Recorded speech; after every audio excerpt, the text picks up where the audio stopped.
ஸ்டேபிளா இருக்கும். பாருங்க தம்பி, காலையிலே எப்படி வேர்க்குதுன்னு. தன பணத்தையும் அந்த பசுபதியை நம்பி கொடுத்தாரு.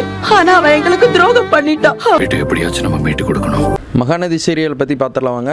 Guys, welcome back to Irfan Media 2.0. Mahanadhi சீரியலில் இந்த வாரம் என்ன நடக்க பண்ணுவாங்களா 8ஆம் தேதியிலேருந்து 12ஆம் தேதி வந்து பார்த்தீங்கன்னா ப்ரோமோ வந்திருக்கு. அதாவது நம்ம காவேரியோட அவங்க அம்மா ரெண்டு நம்ம விஜய் கிட்ட ரொம்ப பேசிகிட்டு இருக்காங்க. விஜய் வந்து பார்த்தீங்கன்னா வாக்கிங் கூட்டு போகிறாரு.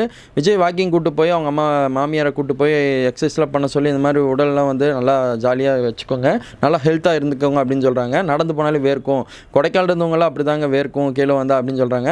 உடனே மாமியார் என்ன சொல்கிறாங்கன்னா, அவன் தான் பசுபதி எங்கள் போலியான பத்திரத்தை இதை எழுதி வாங்கிட்டான், ஆனால் அவங்க வீட்டுக்கார் வந்து நிறைய பணத்தை வாங்கி ஏமாந்துட்டார், அது எப்படியாவது நாங்கள் மீட்டணும் அப்படின்னு சொல்கிறாங்க. விஜய் ரெண்டு ஹெல்ப் பண்ணுறாரு மனசில் நினச்சிட்டு, இவங்க வீட்டை எப்படியாவது மீட்டு கொடுக்கணும் அப்படின்னு சொல்லி நினைக்கிறாங்க.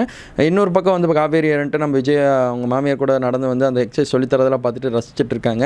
இன்னொரு பக்கம் நம்ம கங்கா வந்து பார்த்திங்கன்னா அவங்க ட்ரெய்லரில் வேலை பார்க்குற பையன்ட்ட வந்து பேசிகிட்டு இருக்காங்க. பேசிகிட்டே இருக்கும்போது நம்ம காவேரி அவங்க அம்மா கூப்பிட்டு ஸ்வீட்டை தான் வாங்கிட்டு வாப்பா அப்படின்னு சொல்லி சொல்கிறாங்க. ஸ்வீட் என்ன ஸ்வீட் வேணும்னு சொன்ன உடனே அவளுக்கு வந்து பயங்கரமாக கோவம் ஏற்படுது.